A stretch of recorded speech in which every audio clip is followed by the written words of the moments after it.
A young beauty falls for the charms of an officer and a gentleman. Who could be more protective of your child than a policeman? He kept saying, I was the luckiest man in the world to have her.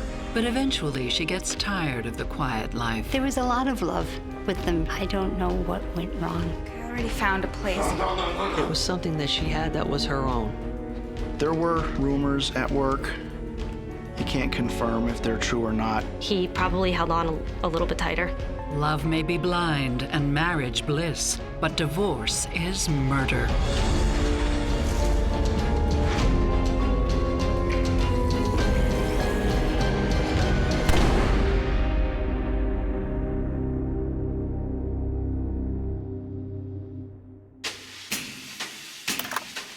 Wyoming, Pennsylvania is a quiet little town, and it's home to 18-year-old Carli Bitterman.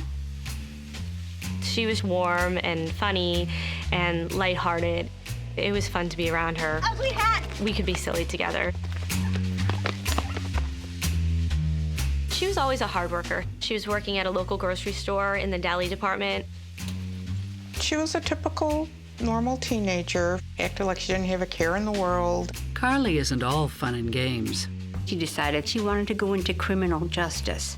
You have the right to remain silent. Anything you say can and will be used against you in a court of law. You have the right to remain silent. Anything you say can and will be used against you in a court of law. If you cannot afford a lawyer... Oh, hi, Ollie. See you tomorrow. She wanted to help people. She wanted to become a cop. She had a compassionate heart, and I think that would have been a great match for law enforcement. Between work and ambition, Carli still finds time to date. Carli dated a few boys, nothing serious though. It's not easy to find the one. You guys want to hear something cool? Every year, nearly 80,000 prison inmates spend 23 hours in solitary confinement as a form of torture. I think she was a little bit bored by guys her age. Jeff was 5 years older than Carli was. Did you know that 13% of all U.S. citizens have spent at least one night in jail? Look, it's kind of my line of work. What do you do? I've been on the force for 2 years now. You're a cop. I'm a police officer, yeah. Well then, officer. Take me away. Save me from this party.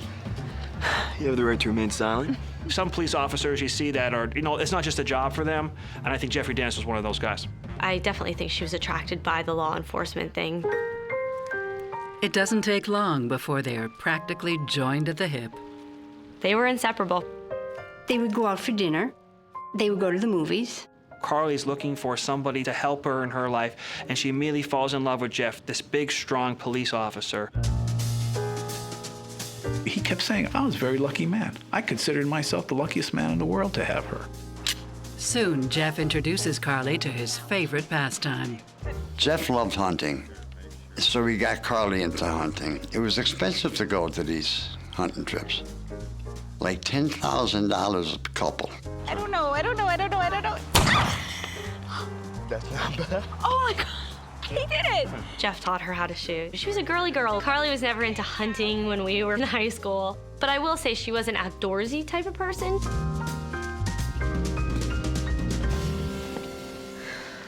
So, thank you for the ride, you big, handsome ossifer. Oh, my pleasure, man.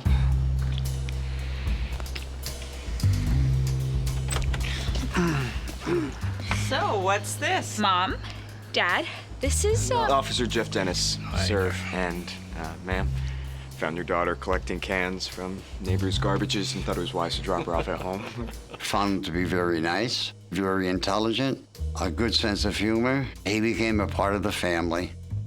Jeff, heard lots about you. Why don't you come inside? Oh, sure. I felt very safe for Carli because of the fact that he was older, because he was a cop. When Carli heads out of town to college to pursue her dreams, the relationship doesn't slow down one bit. Okay, so you have a domain, right? And then you have to do the coding. Does anybody understand? Oh, hey, my boyfriend's there. See you guys later. Hey! Anytime Jeff wasn't working, he was with Carli. Hey, you want a ride? Yes! Oh my God, this is so cool. Hi. Jeff would come up to college to get Carli. He would take her around riding in the cruiser. Carli liked that. She thought that was cool. But even though Carli's love life is more than she could ever hope for, her academic life is less promising. There was one course that she had to take, one specific course, and she failed it the first time, and she failed it the second time. And that's the only course that she needed to finish to graduate. Carli was upset because Carli really wanted that degree. I'm not gonna take it again. Okay. Yeah, it's too embarrassing. I can't. God. What am I gonna do now? Listen.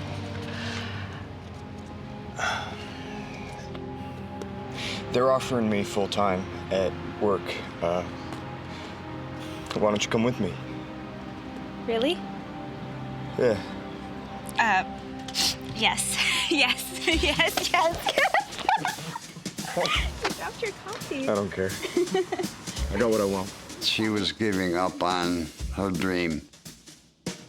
Jeff gets a job with the Dallas County Sheriff's Department 20 miles away, and Carli moves in with him. I was very happy that Carli was settling in with Jeff because I thought he was going to take care of her. Who could be more protective of your child than a policeman? The policemen are there to protect and serve. And who more so than that? Psychotherapist Stacy Kaiser and forensic psychologist Brian Russell are worried about Carli giving up on her career to be with the man of her dreams. I don't like that Carli dropped out of school to live with Jeff. I don't like it as a psychotherapist, and I don't like it as a mother. Because what it tells me is that this girl who had such a passion for her future has now tabled that to go be with someone else. And I worry that she's gonna grow resentful or depressed because of it. At 19 years old, she would be giving up a whole phase of life that most young women want to have, where they go to school and they do pursue a career and they do meet different people during that time. Because Jeff and Carli are at different developmental life stages, they're both going to need patience with each other. And at this point in their lives, Jeff is going to need to be patient as Carli goes through her process trying to figure out exactly what she's going to do for a living and how things are going to play out. 2 years into the relationship, Carli has no regrets. And the love is still burning hot. You're the best. I know. He was extremely loving. He showered her with love. You're the one that brings it out of me. Yeah.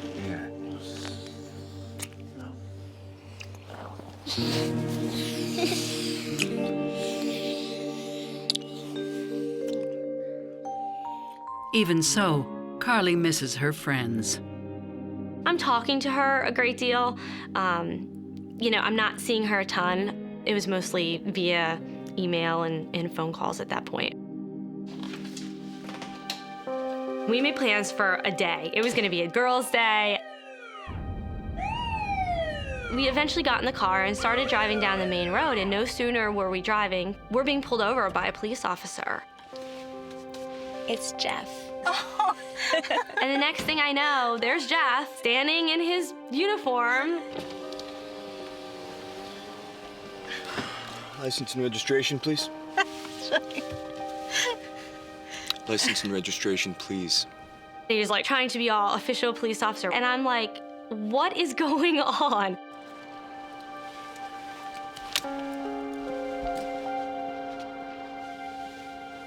He's just kidding around.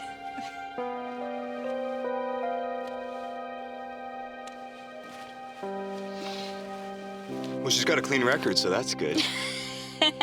10 minutes later, comes back. Hey, guess what, Becky? You don't have any points on your license, and there's no warrants for your arrest. Baby, you didn't answer your phone, so I was worried about you. But I'm off shift soon, so why don't you take that cute little buddy of yours home, wait for me, and we can hang out, huh? Yeah, we can all hang out. Yeah. And we weren't allowed to go out to eat until he came home. I was completely taken aback. Isn't he adorable? Yeah, sure. I did not think it was charming at all. I thought it was strange. But to Carli, it's just proof of Jeff's love. And there's even more coming. I love your daughter, sir. It's a beautiful ring, Jeff. Jeff actually asked us if he could have our permission to marry Carli. And that impressed me because in this day and age, kids don't do that.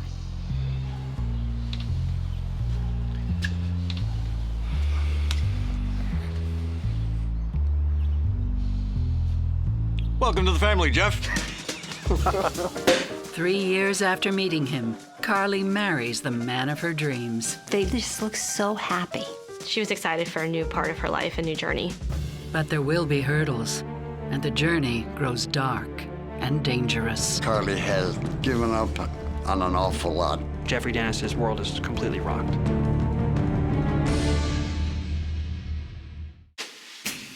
Carli Dennis gives up her own dreams of becoming a police officer to marry one. They were completely in love with each other, and they planned a future. Her priorities definitely changed, and he became number one. But a few years after they wed, Carli is getting restless. Carli has given up on an awful lot. Being a young newlywed, she should have been able to be going out, enjoying herself.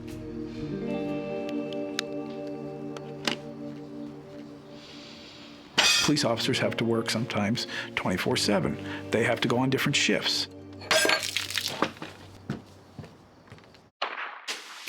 Carli yearns for another type of company.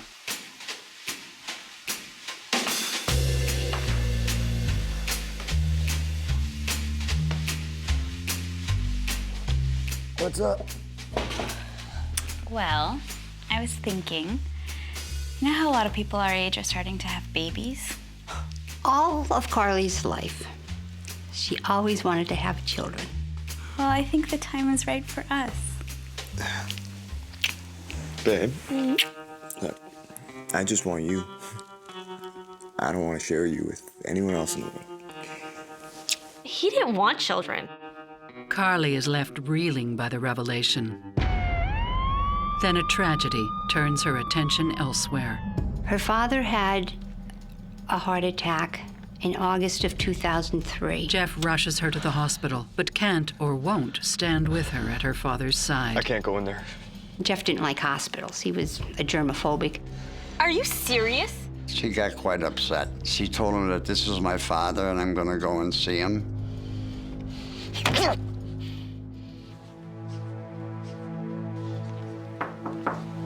Hi, Dad. Sorry I'm late. So, I saw the doctor and he said the procedure went very well. Sorry. And I spoke to Mom and she said you're gonna be okay, you're gonna go home and you're just gonna work on your diet.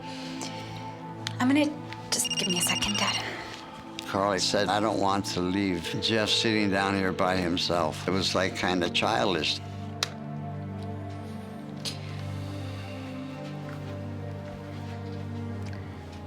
So, I'm gonna go now, You just got here. but I'm gonna call you tomorrow, okay? Please don't go. I love you, Daddy. I was angry about that. Bill was hurt. Carli and her father were just so close. They loved each other so much. Right then and there, I knew something wasn't right. Carli's father makes a full recovery, but the hospital incident stays with her. Let's just go.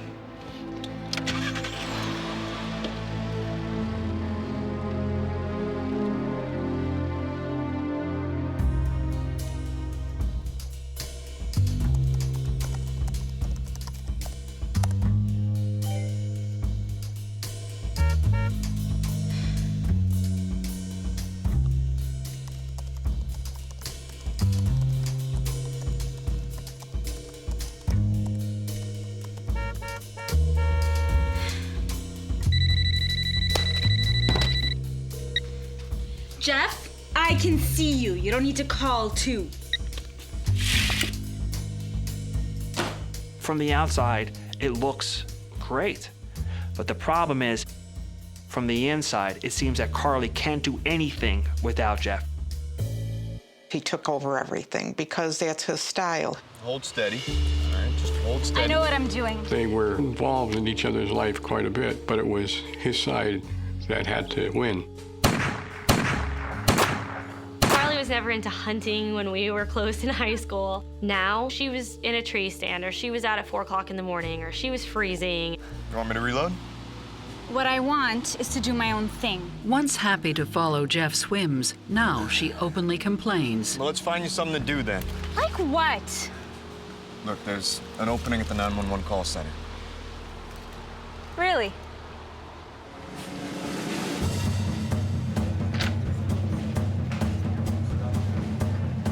He got her the job at the 911 center. She was able to talk to people there. She was able to have fun. She could laugh. She could be herself there.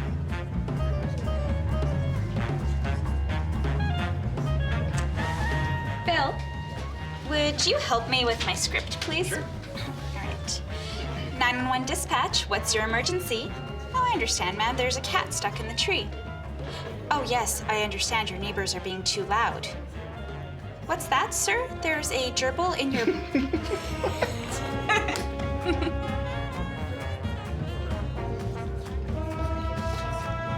Carli finally has a new focus in her life, and Jeff still gets to be a part of it. If he was at work and she was at 911, he specifically requested to be on her service so she would be dispatching to him. Sir, absolutely. But there's one aspect of the new job Jeff didn't take into account. Carli is getting a lot of attention, Dispatch, the address is 17. and people are starting to notice. There's always gossip. This is a tight-knit community, don't forget. It is a small community of police officers, and they work with 911 on a daily basis. Thanks, guys.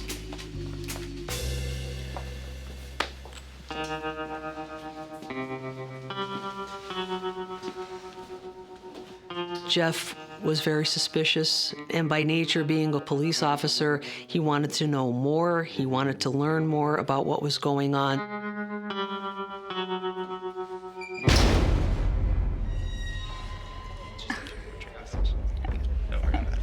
I got it, thanks.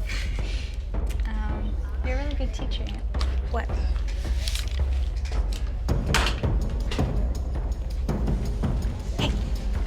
What are you doing here? Never mind what I'm doing. What the hell are you doing?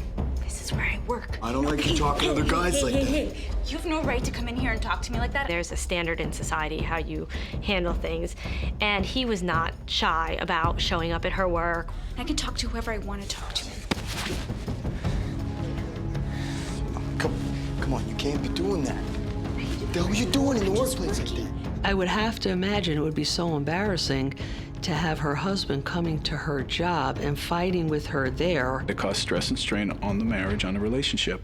When a couple is fighting in public like Jeff and Carli are, what it says to me is they are either not even trying at this point to conceal that there are problems in the relationship, or worse, that they're unable to. I'm concerned that Jeff and Carli just had a public fight because Jeff does seem to be someone who's image conscious. He has his career invested in that same workplace, and he would not want to make himself look bad. And so the fact that he is now doing things in front of other people that could actually have a negative impact on his career, he's letting his dirty laundry sort of hang out for those in his professional sphere to see, suggests to me that there's an escalation in his anxiety that he's having about potentially losing Carli. Carli remains determined to enjoy her new gig and her new coworkers. It was apparent that she was a different person at that point. He probably held on a little bit tighter. She's crazy glued to the chair and she doesn't know what to do. And her students had put her there. It was like some prank. Sorry, I'm gonna take this. Yeah, Jeff, what is it? I don't know, the usual time. He always needed to know where she went, who she was with, what time you're coming back, give me a call. Where was I? It was this prank that they always do every year. Sorry. She wasn't allowed to function as a normal person because he had to know everything. Jeff Dennis would work night shift. He'd call her 10, 15 times during a shift and checking on her.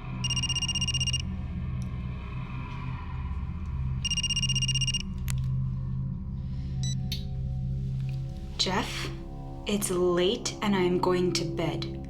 Please stop calling me. She knew things were not going in the right direction. She knew that things had taken a turn from acute jealousy out of I love you so much relationship to, wow, he's controlling my every move.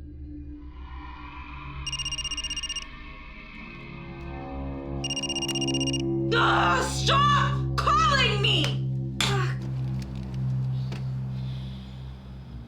Soon, his constant attention isn't just driving her nuts, it's pushing her away.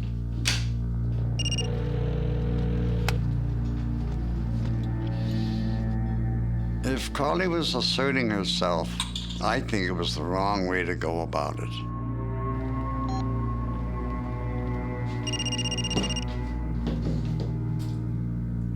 She may have not been happy, and she had to seek things outside. People don't go out and cheat just for the hell of going and cheating. She was looking for help, but she was looking in the wrong place. And once the line is crossed, there's no going back. Everything was at its boiling point. I was definitely worried. I said, hey, you better be really careful. After 7 years of marriage, Carli Dennis finds escape from her husband Jeff, a police officer, thanks to a tryst with a male colleague 7 years her junior. I think was a rather one-time deal, quick deal. It wasn't anything extended.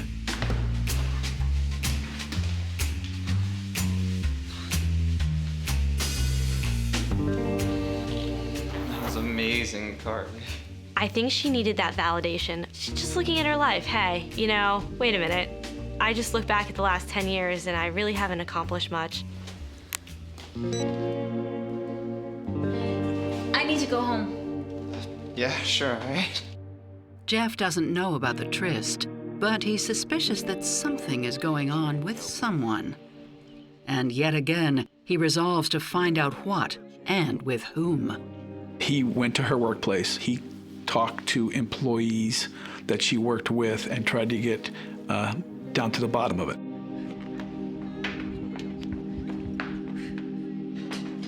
Hey! What's going on? You are not supposed to be here. What, you don't trust me? Would you just give me some space? God! The general consensus of the people who worked there was that Jeff and Carli were always a rocky relationship. And it's about to get rockier when Carli befriends another colleague, Mike Rafferty. Hey, he shouldn't be hounding you like that. He won't leave me alone. I'm at my wit's end. Maybe we should call the cops. They start out as work friends, but Carli soon develops a full-on crush. At work, you're stuck for 8 hours a day, and you become friends. The friendship leads to be a little bit stronger. Mike Rafferty was really a shoulder for her to cry on, somebody to speak to, somebody to be there for her. Your colors. Yeah, that's better. I'm going back. Carli tries to keep this infatuation secret, but she can't help sharing with her friend Becky. I just can't stop thinking about him. Do you remember what it was like in high school? That's what this feels like. When Carli talked about him, it was a glimpse of the old Carli. There was smile in her voice. Oh, but it feels so good, Bex. He was kind to her. He was excited to see her. He missed her when she was gone. I was not surprised. I was not surprised at all. Carli's amazing. She's amazing. Okay, but just be careful. I haven't had so much fun in such a long time. I was definitely worried. I said, hey, you better be really careful because if Jeff finds this out, oh my word. And I know. Yeah, no kidding. Jeff, is that you? I realized he's on the other phone. You know, in your conversation, it was terrible. It was terrible.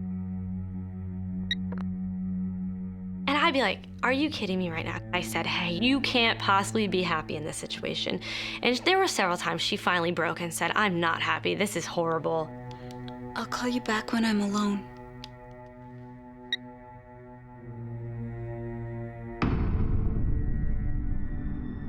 It sounds like Carli has clearly built up resentment towards Jeff.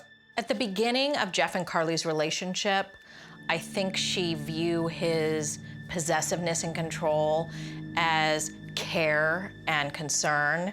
And as things started to escalate with him and he started to get more controlling and more possessive, she began to feel like she couldn't breathe anymore. She's resentful, she's angry, she feels like she's been stifled, and all of that stuff is sort of exploding right now within her.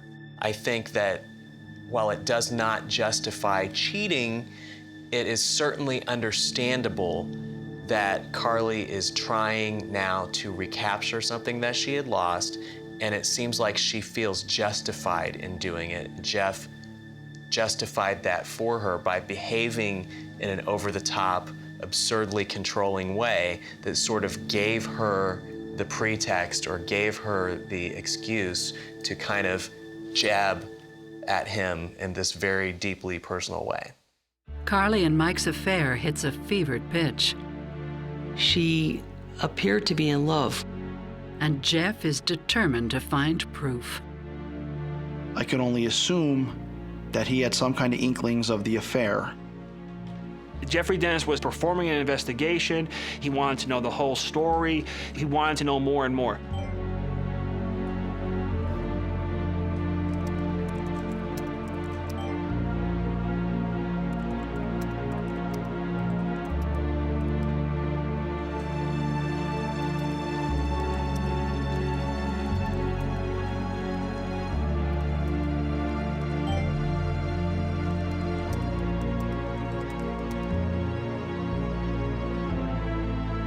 I don't know if he was fishing, pretending to be her, acting like I would say something to, you know, implicate she was planning something or doing something. It was just general conversation, and I think when he realized I wasn't going to give him anything, then maybe that's when he identified himself.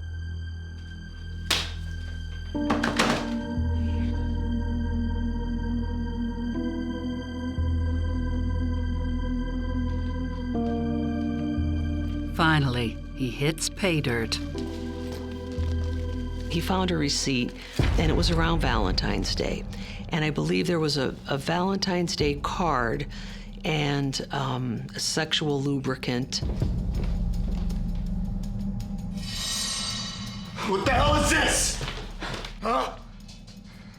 I'm leaving. Who is it? No, tell me, who is it? Mike Rafferty. Mike, are you really that unhappy? Okay, I already found a place. No.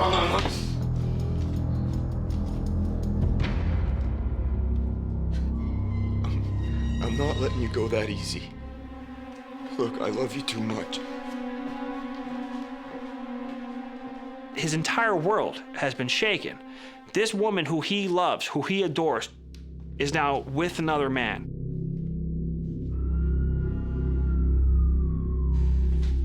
Baby,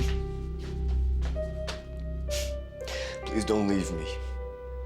Look, if you quit your job, we can start over. Just give me another chance. You owe me that. Carli faces an impossible choice. I can't give you what you want, Jeff. I honestly believe that she was really in love with Jeff. She really was. But she needed something more. And that's what was tearing her apart. She didn't know what to do. Maybe the answer is obvious. It looks like a cold-blooded murder. She wanted to just be free. After 11 years of marriage, Carli Dennis plans to leave her husband, Jeff. She wanted to be single and to be alone and to regain her independence.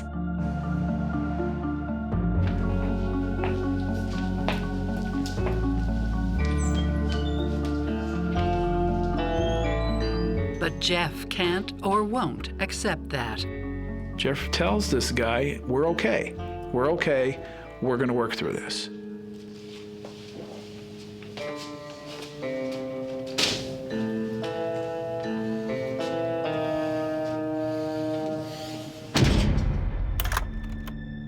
For a long time now, Jeff appears to have had a lot of anxiety about the possibility of losing Carli. So I would imagine at this point his anxiety is spiking off the chart. Jeff's having trouble letting Carli go because he has literally viewed her as a possession of his. And I think that he believes that they can still make a go of it and he can save face and they can stay together. It's very common when a marriage is on its last legs, like Jeff and Carli's seems to be, for one person to be in denial about it and still harbor hopes that somehow there's going to be this big reconciliation.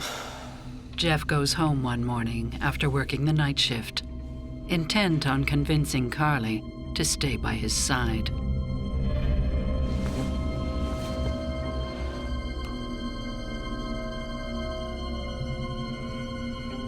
Neither one of them is going to get what they want.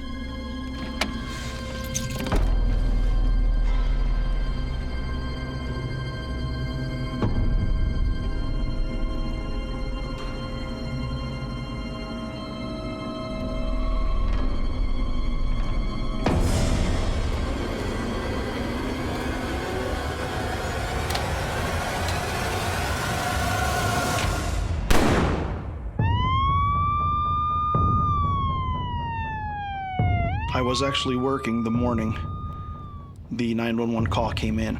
There's a shooting at Carli Dennis's house. Rookie officer Ken Carnes races to the home of his fellow officer with no idea of what's in store. The police community is an extremely tight community. They work together, they live together, they work on different task forces together. So Ken Carnes knows Jeffrey Dennis. Ken is a young cop. Ken is right out of the academy. This young cop is in for the shock of his short career.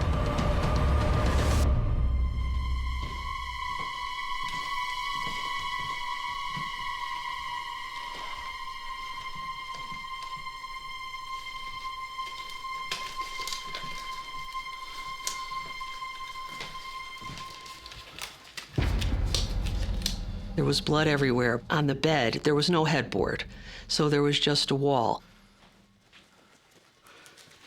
She was waiting for me. She was crying. She was holding on to the gun that we keep in the nightstand.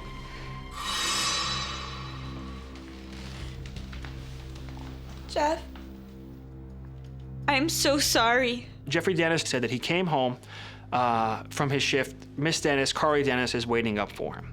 I'm so sorry that I hurt you. No, it's okay. It's okay, we can move past this. We're gonna be okay.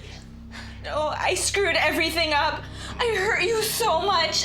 Jeffrey says, and then all of a sudden, out of nowhere, she reaches down to the nightstand where they keep a loaded firearm. I can't live with myself. Hey, no! He jumped over to the side of the bed and tried to stop her, and the gun just fired, and that was the end of it. Hello, this is Jeffrey Dennis, my wife. My wife, she said she felt guilty for all the pain that she caused me. She brought the gun to her head. And I lunged her, tried to stop her, but I couldn't. I dialed 911 and she killed herself. Tell me this isn't true. I can't. I can't live without her. It's okay. All right.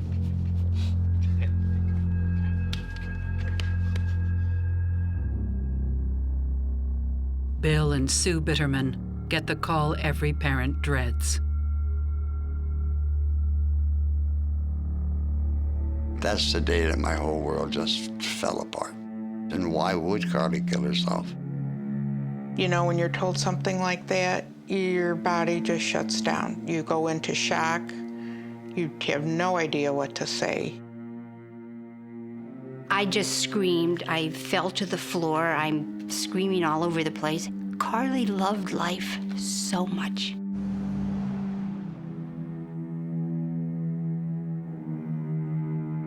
We just kind of dropped everything, like literally it was something out of a movie.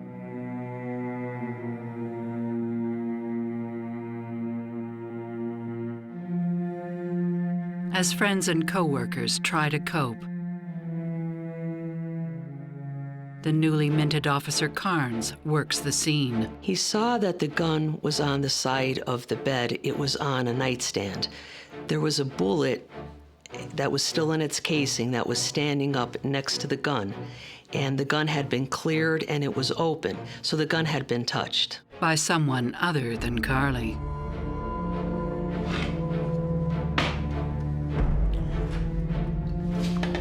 Did you move the gun? I don't know.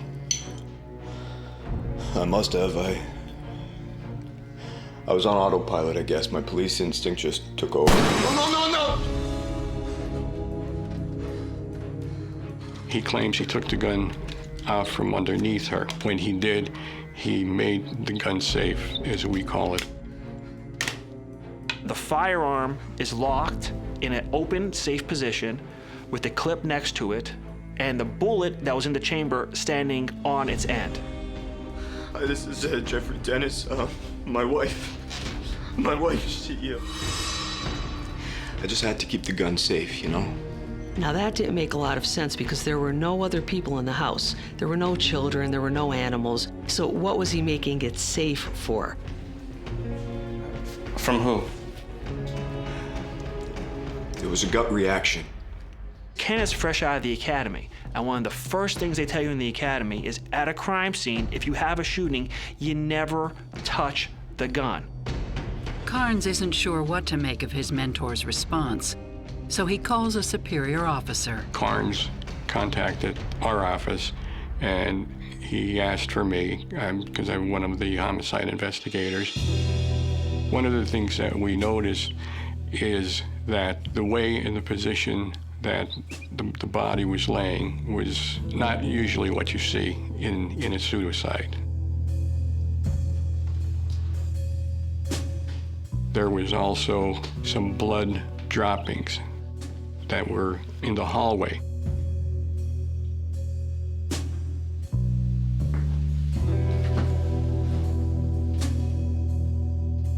There was blood on the towel in the bathroom. That set off sirens in his head.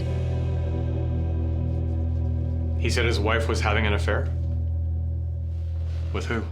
As police work the scene, Detective Swarren gets wind of the rumors spreading around the sheriff's office. Rumors about Mike Rafferty. We were concerned about the 911 center, the person who was involved with Carli. We start putting together this puzzle very, very quickly. Jeff Dennis claims his wife Carli committed suicide because she was feeling guilty about her affair. But the evidence suggests something more sinister may have occurred.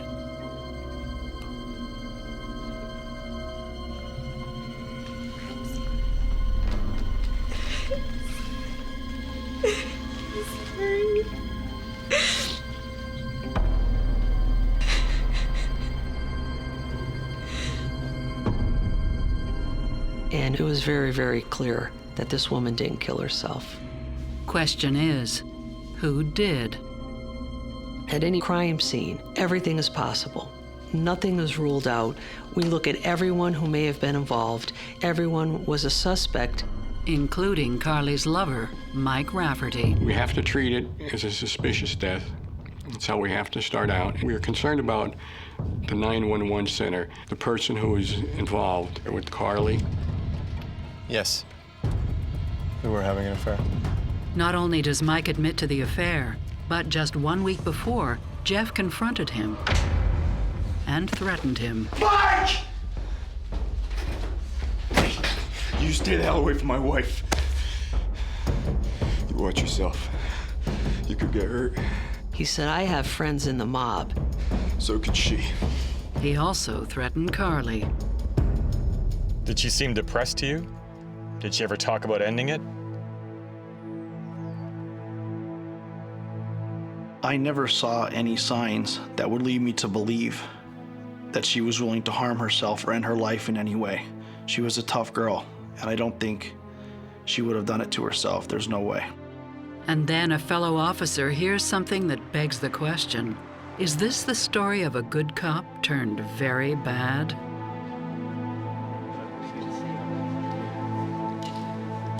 The friend was going up to the casket to pay his respects, and he overheard. I told you wouldn't get away with this.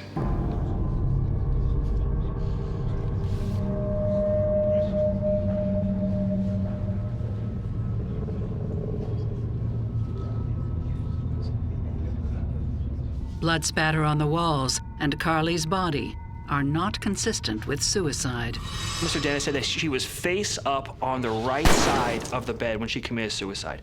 And she held the gun like this with her thumb in the trigger. And that she committed suicide and he lunged at her. But the forensics showed that that in no way, shape, or form could have happened. Our forensics showed through our blood spatter analysis that she was face down on the right side of the bed, likely sleeping. So somebody moved her before police or anybody got there.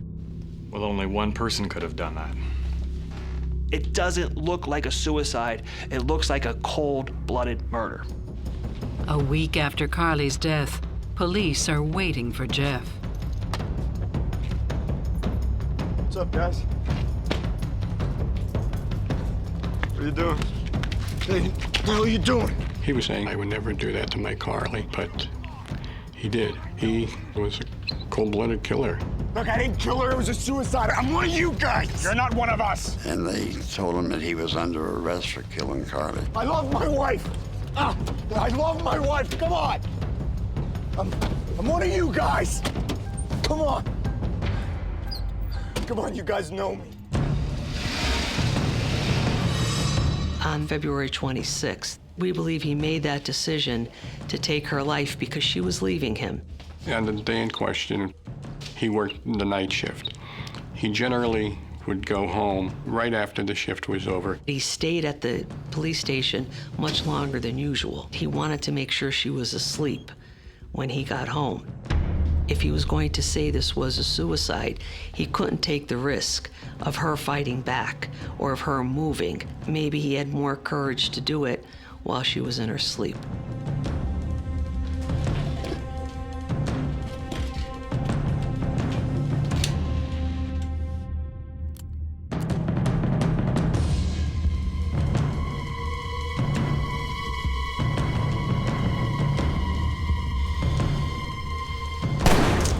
The experts had said that it took between 3 and 15 minutes for Carli to bleed and to die. She was lying there suffering. She died a horrific death. Nobody deserves to die like that.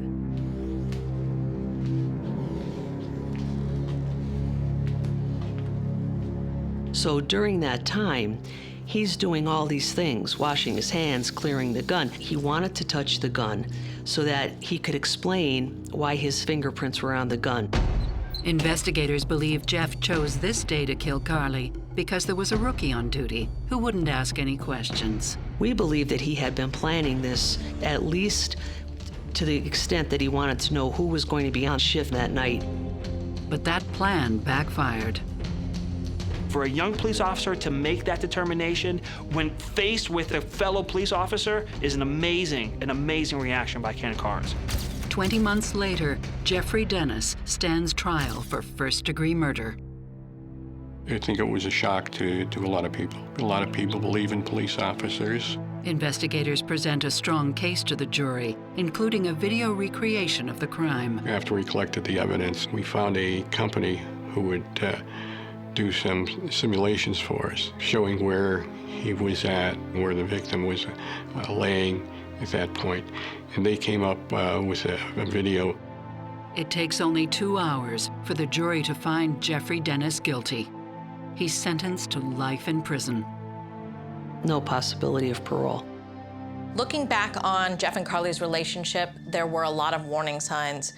First of all, the fact that Jeff was so eager to get her away from where she lived, away from her friends, and not working. Secondly, that he insisted that she be in a house that was cold and dark. And thirdly, that he really did want to control her and possess her. There's a key question that we ask when we look to see if somebody's behavior is really altruistic and protective, or if it is selfish and controlling. And that is, who is it for?